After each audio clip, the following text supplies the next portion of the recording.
Breaking news out of Malawi, where the political landscape is once again shifting into high gear, and the national spotlight turns toward one of the country's most anticipated events, the inauguration of Professor Peter Mutharika. At the center of this transition, the Democratic Progressive Party, better known as the DPP, called a press conference to lay out the details, set the stage, and deliver a carefully crafted message to Malawians and to the world. This wasn't just a run-of-the-mill press briefing filled with vague platitudes and scattered sound bites. No, this one had a different tone, a tone that carried the weight of history, the urgency of transition, and the excitement of a nation preparing to welcome back a familiar leader. Now, here's where things get interesting. This wasn't just an event for the party faithful or the political elite.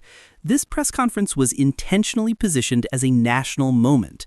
From the choice of words to the deliberate themes echoed throughout, the DPP wanted Malawians to understand that this inauguration isn't only about swearing in a president. It's about reaffirming trust, showcasing democracy, and signaling a return to what the party calls proven leadership. And that phrase, proven leadership, would become the heartbeat of the entire narrative, repeated enough times that it became almost impossible to miss. But what does all of this mean in practice? Well, to answer that, we've got to look beyond the ceremonial details and beyond the official speeches.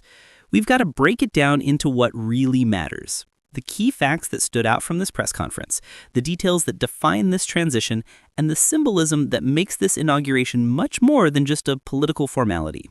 Because when the DPP steps onto the stage with Peter Mutharika ready to retake the oath, it's not only about the man or the office, it's about Malawi itself, standing tall, projecting unity, and embracing the democratic process once again. So in today's breakdown, we're going to take you through the 10 most important facts you need to know from this press conference. Each fact tells its own story, each one highlights a different layer of this transition, and together they paint a picture of a nation preparing for one of the most significant events in its recent history. From the set date and venue, to the theme that has everyone talking, from the budget controversies to the presence of international dignitaries. We've got it all covered. Stay tuned, because by the end of this breakdown, you won't just know what's happening on October 4th, you'll understand why it matters, how it connects to Malawi's democratic journey, and what the rest of the world is likely to take away from it. When it comes to politics, timing is everything. Dates don't just mark events on the calendar. They symbolize momentum, they shape narratives, and they create lasting memories in the national story. For Malawians, October 4th has now been etched as the day when Professor Peter Mutharika officially returns to the highest office in the land. According to the press conference, the swearing-in and inauguration ceremony will take place at Bingu National Stadium in Lilongwe, with proceedings kicking off sharply at 9 a.m. It's a detail that may sound simple, but in the world of politics, the choice of date and venue is anything but random. October 4th is not just another Saturday. It represents the culmination of months of campaigning, the climax of an election held on September 16th, and the transition point from one administration to the next. The DPP wanted this moment to be seen as a smooth continuation of democratic practice, but also as a fresh start under their banner of proven leadership. By announcing the date so prominently, the party signaled to citizens, stakeholders, and the international community that this isn't going to be delayed, debated, or bogged down in uncertainty. Instead, it's locked in, a fixed point around which all the other moving parts of government transition revolve. Now, let's talk venue. The Bingu National Stadium is no ordinary location. Built for large-scale events, it can host tens of thousands of people, and its symbolism runs deep. Holding the inauguration there elevates the occasion from a closed-off government formality to a public spectacle. It tells Malawians, this is your moment too. Stadiums, after all, are places of unity, competition, and celebration. By choosing the site, the DPP is sending a clear message that the inauguration is meant to be witnessed not just by a few dignitaries in Parliament, but by the people themselves, in full view of the nation. The press conference emphasized punctuality, stating the ceremony would begin at 9 a.m. sharp, and while political events around the world are notorious for running behind schedule, the insistence on time here reflects the image the DPP wants to project: efficiency, order, and readiness to govern. By locking down this detail, they are inviting Malawians to see October 4th not just as another ceremonial date, but a defining chapter in Malawi's democratic journey. But let's not forget the undercurrent of strategy here. By giving Malawians ample notice, the DPP is doing more than just informing the public. They're building anticipation. Think of it like a concert tour announcement. When fans hear the date and venue, excitement grows, discussions spark, and everyone starts making plans. The same principle applies here. The date becomes a countdown, the venue becomes a destination, and the event transforms into a national rallying point. So, what's the takeaway? October 4th isn't just a date scribbled on a government planner. It's a stage set for history, a venue chosen to maximize visibility, and a moment carefully packaged to project both unity and legitimacy. Because when the DPP steps onto the stage with Peter Mutharika ready to retake the oath, it's not only about the man or the office. It's about Malawi itself, standing tall, projecting unity, and embracing the democratic process once again. So in today's breakdown, we're going to take you through the 10 most important facts you need to know from this press conference. Each fact tells its own story, each one highlights a different layer of this transition, and together they paint a picture of a nation preparing for one of the most significant events in its recent history. From the set date and venue to the theme that has everyone talking, from the budget controversies to the presence of international dignitaries, we've got it all covered. Stay tuned, because by the end of this breakdown, you won't just know what's happening on October 4th, you'll understand why it matters, how it connects to Malawi's democratic journey, and what the rest of the world is likely to take away from it. If you thought October 4th was going to be just another political ceremony with the usual scripted speeches and rehearsed applause, think again. One of the biggest headline grabbers from the press conference was the confirmation that former presidents of Malawi will all be in attendance. That's right, Joyce Banda, Lazarus Chakwera, and Bakili Muluzi are expected to be there, side by side, in the same stadium under the same roof, witnessing Peter Mutharika's inauguration. Now that lineup alone makes this event feel less like a formal swearing-in and more like a reunion episode of a long-running political drama. Let's break this down. Malawi's political history hasn't exactly been smooth sailing. Each of these former leaders carries their own legacy, controversies, and devoted followers. To see them together in one place is to see a snapshot of Malawi's democratic journey, the highs, the lows, and the very real tensions that come with leadership transitions. Joyce Banda, who once assumed the presidency after the death of Bingu Mutharika, has her own complicated history with the DPP family. Lazarus Chakwera, the outgoing leader, remains a towering figure in Malawi's recent political memory, having led during a particularly challenging period. And Bakili Muluzi, one of the country's longest-serving former leaders, represents an era that still influences Malawian politics today. The symbolism here is impossible to miss. Having these former presidents attend isn't just about courtesy, it's about projecting unity. The DPP is signaling that despite rivalries, despite history, and despite political divides, the nation's leaders can come together to recognize the peaceful transition of power. It's the kind of image that international observers love to see, a picture of democracy functioning as it should, where opponents set aside differences in the name of stability. But let's be real, this is also a very delicate balancing act. Imagine being in a stadium where your fiercest critic, your political predecessor, and your longtime rival are all sitting just a few seats away. It's not exactly a relaxed family barbecue. Every handshake will be analyzed, every smile scrutinized, and every moment on camera will be replayed, slowed down, and dissected by the press and the public alike.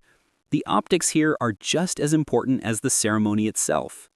And here's the kicker. While Malawians may celebrate the symbolism, they will also watch with a healthy dose of skepticism. After all, unity on the stage doesn't always translate to unity in practice. Former leaders showing up for the cameras is one thing.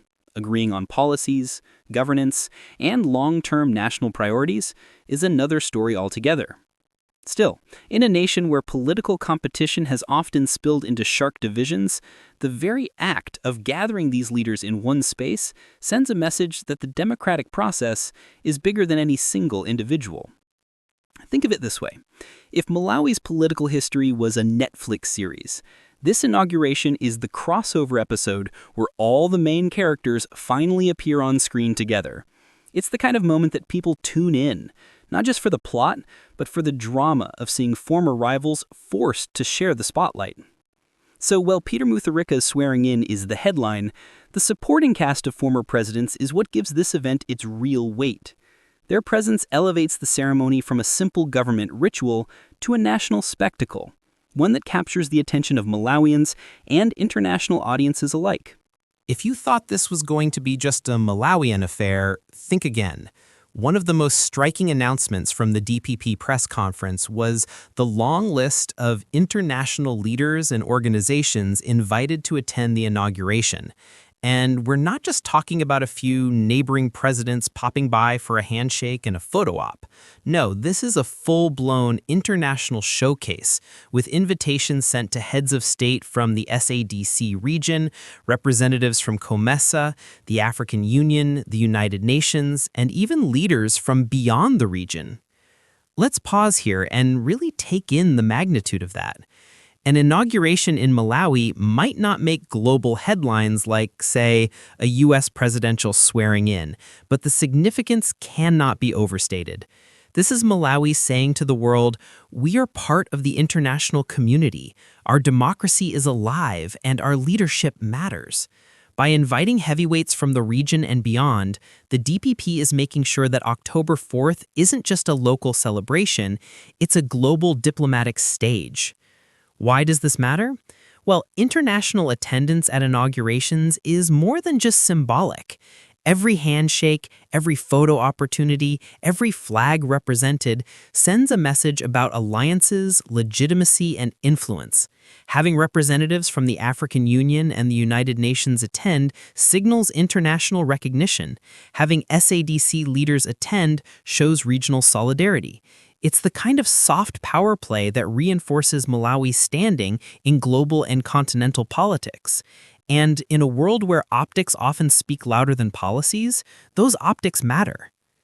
But let's also be clear, big guest lists come with big expectations. Hosting multiple heads of state is no small feat.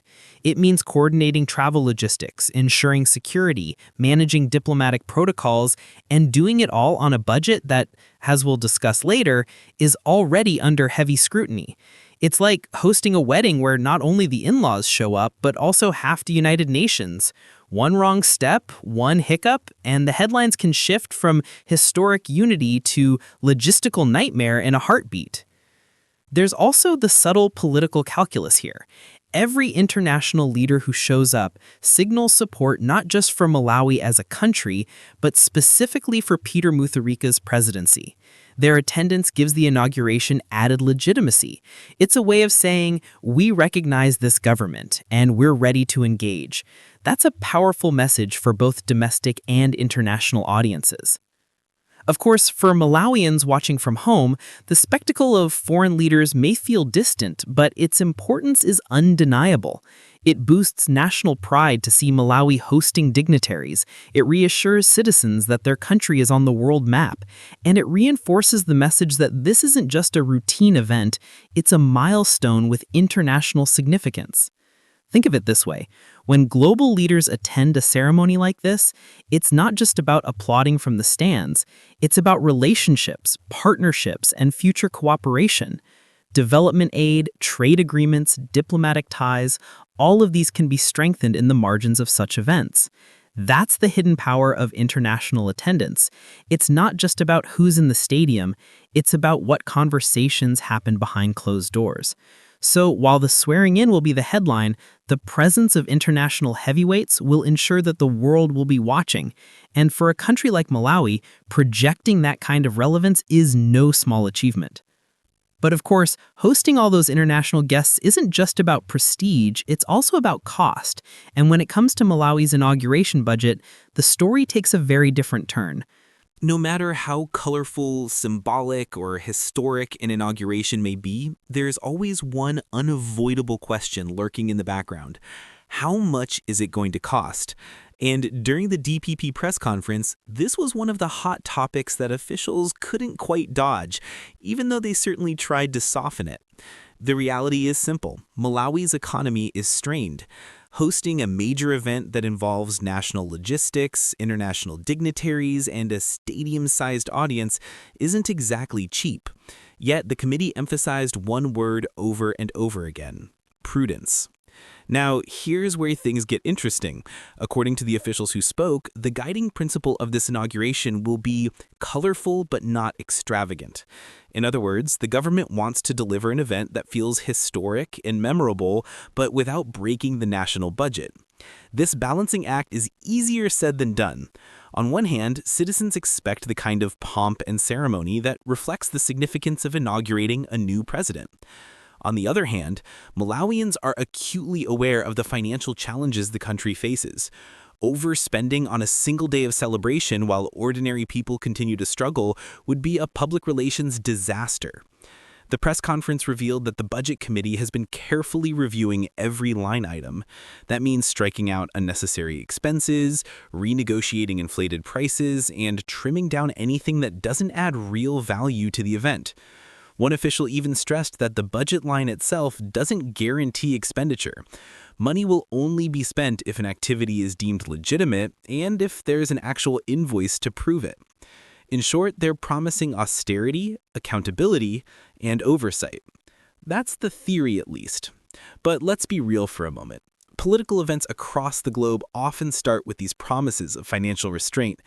Yet, history shows that once the bright lights turn on, once the marching bands start playing, and once the cameras are rolling, restraint often takes a backseat to spectacle. The challenge for the DPP will be proving that they can truly host a grand national celebration without giving the impression of financial recklessness. There's another layer here too. International guests are expected, and Malawi will want to impress. Diplomacy thrives on presentation. The visiting leaders will be watching closely, not just the speeches, but also the hospitality, the organization, and the atmosphere. Cutting corners too sharply might leave the event feeling underwhelming, while overspending risks public backlash at home. It's a delicate dance, one that requires careful choreography to get just right. And Malawians are watching with sharp eyes. In a country where economic hardship is part of daily life, citizens expect their leaders to model discipline. Spending lavishly on a single day while schools, hospitals, and public services remain underfunded would feel like a betrayal of priorities. That's why the DPP made such a strong effort to hammer home their commitment to prudence during the press conference. They know the stakes. Still, there's no denying that the budget itself remains something of a mystery. When asked directly about the total figure, officials were hesitant. They cited changes in venues, evolving logistics, and last-minute adjustments as reasons why the exact cost couldn't yet be disclosed. Translation: the number is still being crunched, or perhaps it's being carefully hidden until after the event. Either way, Malawians are left wondering just how much this historic day will cost them in the long run. So, what's the takeaway? The budget for October 4th is a headache, a balancing act, and a test. Can Malawi host a dignified, memorable inauguration without sending the wrong message about fiscal responsibility? That's the million kwacha question, literally. And while the money question looms large, the DPP also unveiled something less about numbers and more about narrative, a theme designed to capture the spirit of the day. And trust me, this one's got people talking. Every great political event needs a theme. It's the banner under which everything unfolds, the phrase that organizers repeat until it sinks deep into the public imagination. For Peter Mutharika's inauguration, the DPP unveiled their chosen theme, loud and clear: the great return to proven leadership. Now, if that sounds more like a movie sequel tagline than a political slogan, you're not entirely wrong. But behind the wordplay lies a carefully crafted message, one that the DPP wants Malawians and the world to absorb fully. Let's unpack this. First, the word return. That's not accidental. It speaks directly to Mutharika's history. He's not an unknown quantity, not a newcomer stepping onto the stage. He's been here before. For supporters, this word reinforces the idea that Malawi is not venturing into the unknown, but circling back to a leader they already know. It's meant to inspire trust, to signal continuity, and to suggest stability. After all, in times of political and economic uncertainty, the familiar often feels safer than the untested. Next, the phrase proven leadership. Now that's where the DPP is really planting its flag. By calling Mutharika proven, the party's making the case that his previous leadership wasn't just serviceable, it was effective, dependable, and worth restoring. This theme implies that Malawians, by voting him back into office, have consciously chosen experience over experiment. It's a political brand statement, painting Mutharika not just as a candidate who won an election, but as a leader whose record speaks louder than campaign promises. But let's not ignore the flip side. For critics, this theme may feel more like spin than truth. Proven leadership? Detractors will point to challenges from Mutharika's earlier time in office, arguing that proven doesn't always mean successful. Themes like these are always double-edged swords. They rally supporters while inviting skeptics to question the narrative. And in Malawi's vibrant political culture, you can be sure those debates will be lively. Still, from a communication standpoint, the choice of this theme is clever. It plays to emotion, not just logic. It reassures citizens who may feel anxious about the future. It subtly suggests that voting for Mutharika was an act of wisdom, a decision rooted in trust rather than risk. And for an inauguration where symbolism outweighs policy, that's exactly the kind of message a party wants echoing through the stadium speakers and across television screens. The press conference made it clear that this theme will be everywhere, in speeches, in programs, in performances. It will frame the inauguration as not just a swearing in, but as a celebration of continuity. Think of it like a brand relaunch. The DPP isn't just inaugurating a president, they're reintroducing Mutharika to Malawians as the tried and tested choice. Of course, themes don't just stay on banners, they shape how the day is remembered. 10 years from now, when people recall this inauguration, it won't just be about the date or the stadium. It will be about the slogan, the tagline, the central narrative, and the great return to proven leadership is one that's designed to stick, whether you embrace it or critique it. So, what does this mean in practical terms? It means that October 4th is being framed not as a fresh start, but as a return journey, a homecoming. It's a reminder that in the theater of politics, words matter as much as actions. And in this case, the DPP is betting that Malawians want reassurance more than revolution. But while the theme might set the mood for the ceremony, not every Malawian can make it to Lilongwe to see it firsthand. That's why the organizers unveiled another major plan, nationwide viewing centers, to bring the inauguration right to the people.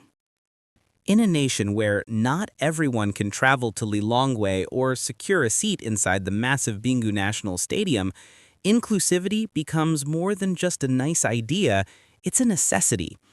And that's exactly why one of the standout announcements from the DPP press conference was the establishment of nationwide public viewing centers for the inauguration.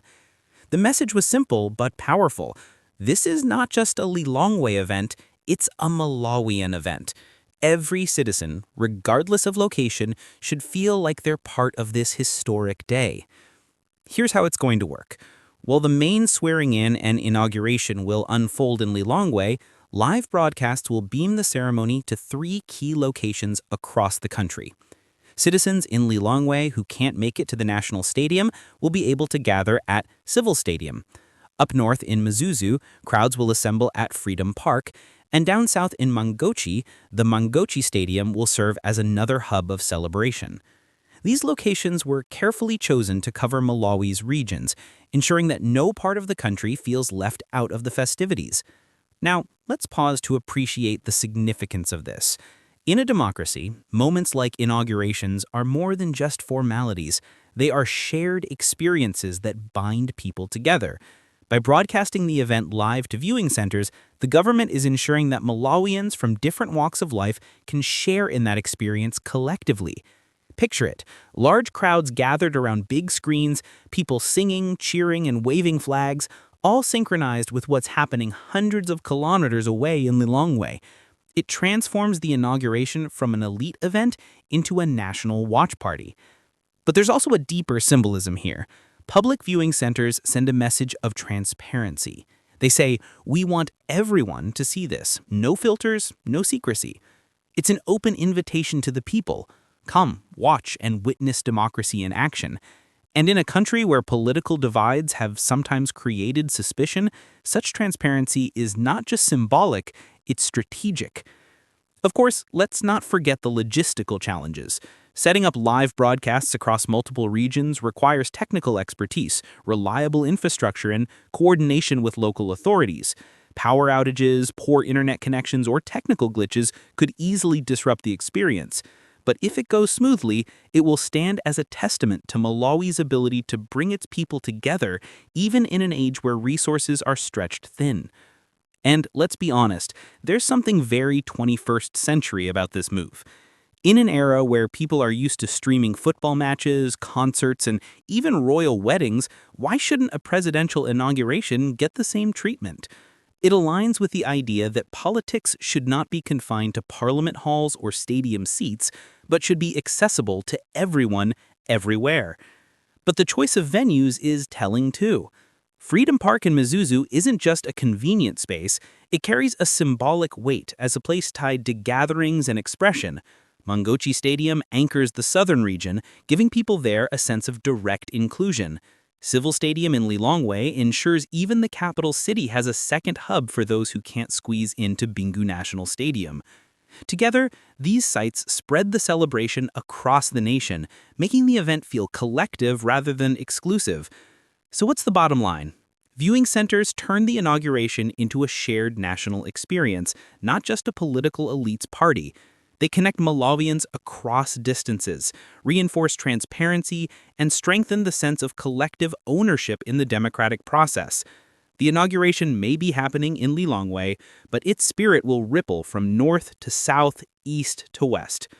And while citizens gather in parks and stadiums to witness history, one man in particular will hold the spotlight in Lilongwe, the Chief Justice, whose role in the ceremony is far more than symbolic.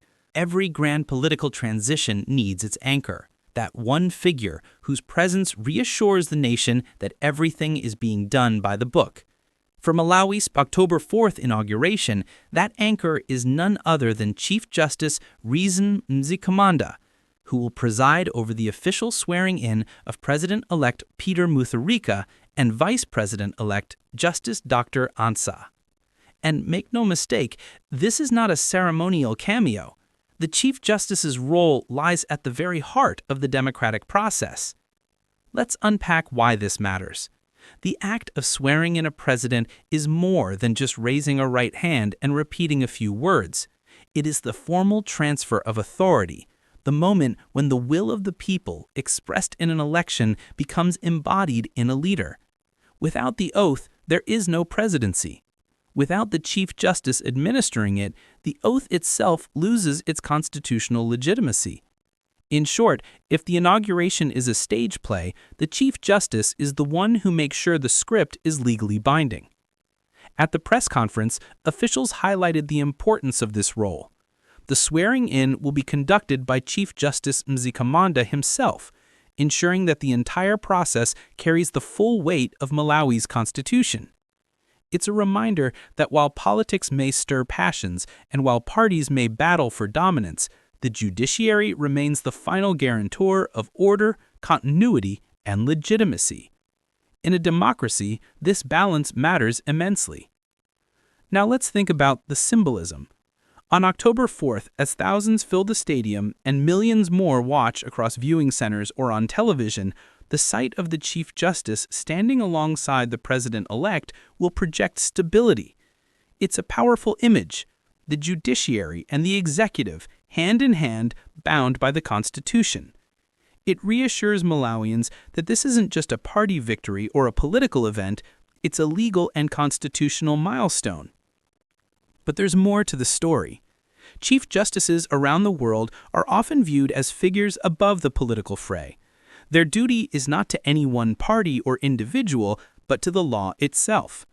By presiding over the oath, Mzikamanda will symbolize impartiality, reinforcing the idea that Malawi's democracy is bigger than any single leader. It's a subtle yet critical reminder. The president serves the Constitution, not the other way around. There's also the weight of expectation. Every word must be precise. Every moment must be carefully managed. The oath is not the time for improvisation or slip-ups. Citizens will be watching closely, and international dignitaries in attendance will be listening with equal attention. In many ways, the Chief Justice's role is both ceremonial and deeply practical, bridging the gap between symbolism and legality. Of course, one could also argue that his role carries an invisible burden, the burden of credibility. In an environment where citizens demand transparency and accountability, the Chief Justice's presence serves as a stamp of assurance. It tells Malawians that the swearing-in isn't just theater, it's law in action. So when the cameras pan across the stadium and the oath begins, pay close attention to the figure standing with Mutharika. Chief Justice Reason Mzikamanda won't deliver a campaign speech or headline the event, but his part may be the most consequential. Without him, the inauguration would be incomplete. With him, the inauguration is anchored firmly in the rule of law. And while the Chief Justice provides the legal backbone, the DPP had a different message for the people of Malawi. Attend the event, celebrate it, but above all, do it with patriotism. Every political event carries not only a script for the leaders on stage, but also an unspoken script for the audience. During the press conference, the Democratic Progressive Party made it clear what they expect from Malawians on October 4th: patriotism, unity, and discipline. In other words, they want the ceremony to be remembered not for chaos or controversy, but for national pride. Now, let's dig into what that really means. Party officials called on citizens to participate in the inauguration in a patriotic manner. On the surface, this sounds like a simple appeal, but read between the lines and you'll see a strategic communication move. Patriotic is not just about showing up with a flag, it's about creating the right kind of atmosphere, one that projects stability to the international guests and legitimacy to the domestic audience. Think about it.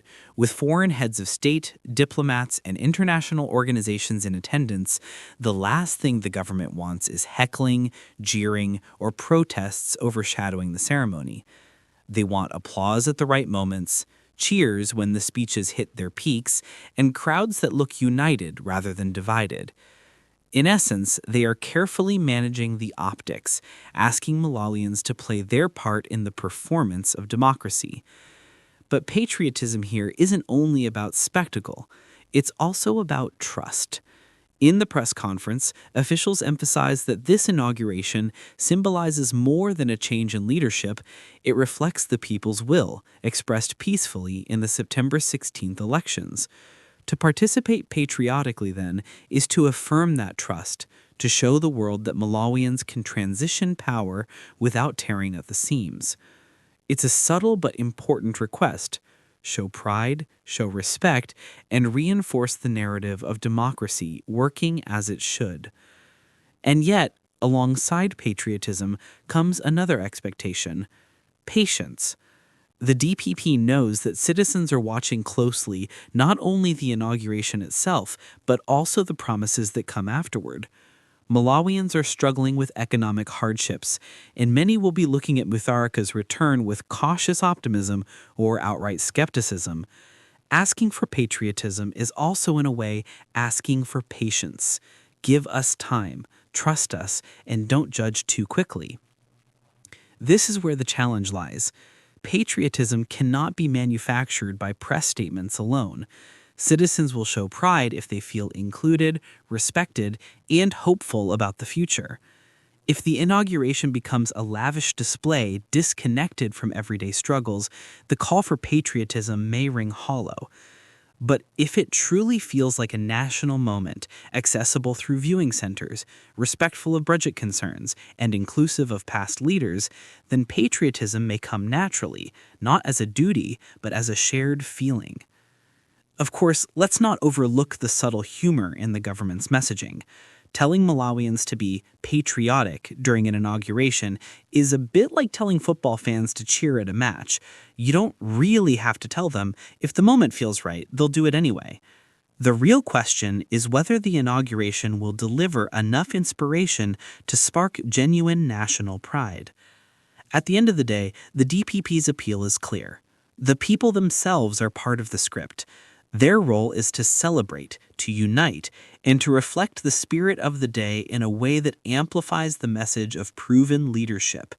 It's a tall order, but it shows just how much this inauguration depends not only on the leaders on stage, but also on the Malawians in the stands. And while the people are asked to show patriotism, the press made sure to show persistence, especially when it came to asking that tricky question everyone wanted answered.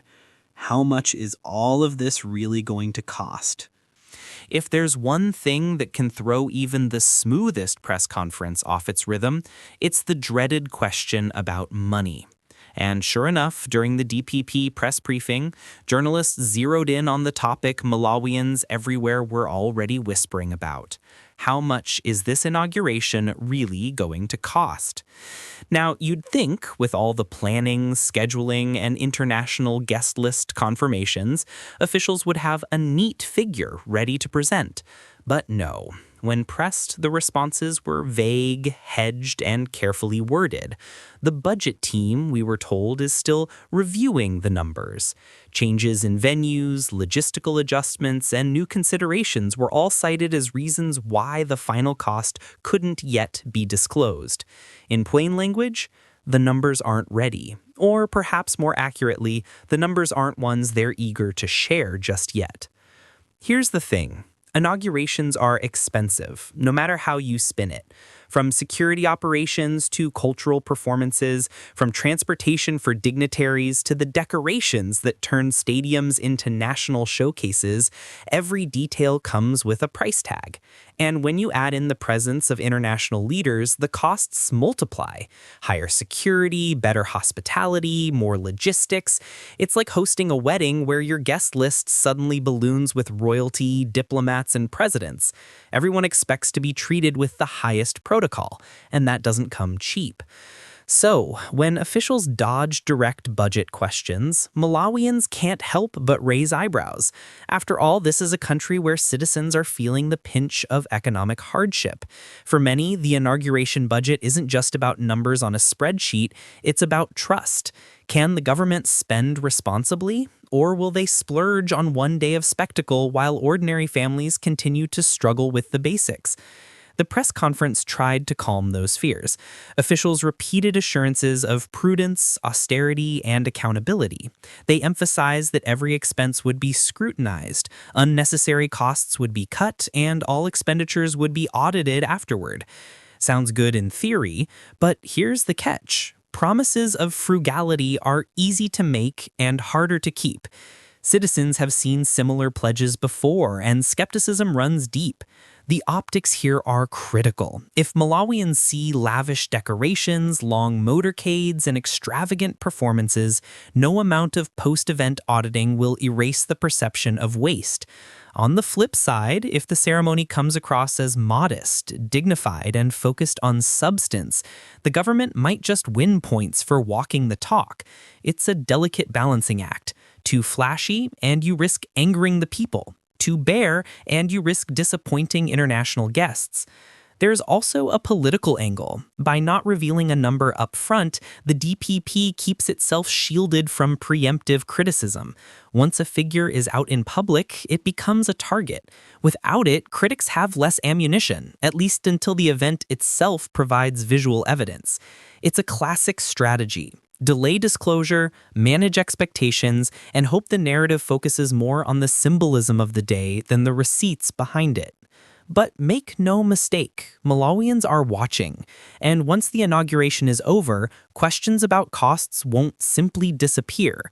The budget will remain a talking point, a test of the DPP's credibility, and perhaps even a measure of how seriously the new administration intends to keep its promises. So, while the press briefing may have deflected the question for now, the story is far from closed. The true cost of October 4th will eventually come to light, whether through official audits, investigative reporting, or simply the court of public opinion. And that brings us to the grand finale, because beyond the speeches, the guests, and even the budget, October 4th is ultimately about one thing: what this inauguration means for Malawi as a nation. When the stage lights rise at Bingu National Stadium on October 4th, the spotlight will, of course, fall squarely on Peter Mutharika. It's his hand that will take the oath, his voice that will echo through the microphones, and his name that will be inscribed into the record books as the 7th President of the Republic of Malawi. But if you listen closely to the tone of the DPP press conference, you'll realize something important. This inauguration isn't only about the man, it's about the moment. It's about Malawi itself. Let's start with the obvious.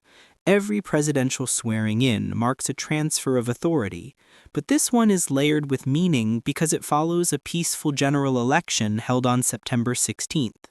That election, officials reminded the press, was decisive. Malawians spoke with one voice, entrusting their future to leadership they considered tested and experienced. So when Mutharika steps forward on October 4th, he won't just be taking an oath as an individual, he'll be embodying the will of millions who cast their ballots. That symbolism matters. It frames the day not as a partisan victory, but as a celebration of democracy itself. The DPP press conference also made it clear that the inauguration is intended as a unifying event. From the attendance of former presidents to the establishment of nationwide viewing centers, the ceremony has been carefully structured to bring Malawians together. It's less about drawing lines between winners and losers, and more about weaving a sense of shared national identity. The speeches will underscore this, the performances will dramatize it, and the images broadcast around the world will capture it. But there's another layer: international recognition. The presence of regional leaders, African institutions, and global organizations transforms the event into a diplomatic showcase. October 4th isn't just Malawi's day, it's also an opportunity to project the country's stability and resilience to the international stage. In a region where political transitions can sometimes be turbulent, Malawi is seizing this moment to stand tall and proud, showing the world that it remains committed to peaceful democracy. And yet, beneath all the symbolism and ceremony lies a very practical truth. Inaugurations don't govern, leaders do. The DPP can frame the event as the great return to proven leadership, but for Malawians struggling with everyday realities, from economic challenges to social needs, the real test begins the day after. October 4th will be remembered for its flags, songs, and handshakes, but October 5th and every day after will be judged by policy, delivery, and results. Still, it would be a mistake to downplay the power of October 4th itself. National rituals matter. They create shared memories, instill a sense of continuity, and reinforce the bonds between citizens and institutions. For a few hours at least, the country will pause to celebrate something bigger than politics: the resilience of its democracy, the pride of its people, and the trust that leaders and citizens place in one another. Think of it this way. The inauguration is not just a chapter in Peter Mutharika's story, it's a chapter in Malawi's story. A story of returning to leadership that many consider tested, of reaffirming the democratic process, and of reminding both Malawians and the wider world that the nation is capable of moving forward together. So when the applause dies down, when the cultural performances end, and when the cameras stop rolling, what will remain is this: October 4th as a symbol of unity, continuity, and democracy. And that is why this day is about more than one man. It's about a nation stepping once again into history, proud and hopeful under the banner of proven leadership. And that's the full picture, from the dates and the budgets to the themes and the guest lists. But the question now is, what will Malawians and you, the viewers, take away from it all? So there you have it, 10 sharp, stretched-out facts straight from the DPP press conference, laying the foundation for one of Malawi's most significant political moments in recent history, the inauguration of Peter Mutharika on October 4th. We've covered the date, the venue, the theme, the guest list, the budget headaches, and even the appeals for patriotism. We've looked at the presence of past leaders, the role of the Chief Justice, and the efforts to include citizens across the country. Together, these details tell a bigger story, not just of one man returning to the presidency, but of a nation reaffirming its democratic journey. But let's be honest, ceremonies are the easy part. The hard work begins the day after the last flag is folded, the last song is sung, and the last guest leaves the stadium. That's when Malawians will start asking the real questions. Will the promises of prudence actually hold up? Will proven leadership deliver results in an economy where families are struggling every day? Will the unity projected on stage translate into policies that benefit citizens in every region of the country? These are the challenges that no press conference can answer and no inauguration can mask. At the same time, we shouldn't underestimate the importance of moments like these. National rituals matter. They bring people together. They create shared memories. They remind citizens that, despite divisions and difficulties, there are moments when the nation can stand as one. For Malawi, October 4th will be one of those moments, a chance to showcase democracy, to celebrate continuity, and to project hope, even if cautiously, into the future. Now, here's where you come in. What do you think? Is this really a great return to proven leadership, or is it just political branding dressed up with drums and banners? Do you believe Malawi is heading into a stronger chapter, or do you see this as more of the same? Your perspective matters, and we want to hear it. Drop your thoughts in the comments below, and let's get the conversation started. And of course, don't just watch from the sidelines. Stay part of the conversation. Hit that subscribe button, tap the notification bell, and make sure you never miss an update here on Global Pulse Newz. We'll keep bringing you the sharp insights, bold breakdowns, and fast-moving analysis you need to make sense of politics not just to Malawi, but around the world. Because at the end of the day, democracy isn't just about the leaders on the stage. It's about the people who watch, question, and hold them accountable. That means it's about you. Stay tuned, stay sharp, and stay engaged. Because the story doesn't end on October 4th. In many ways, that's exactly where it begins.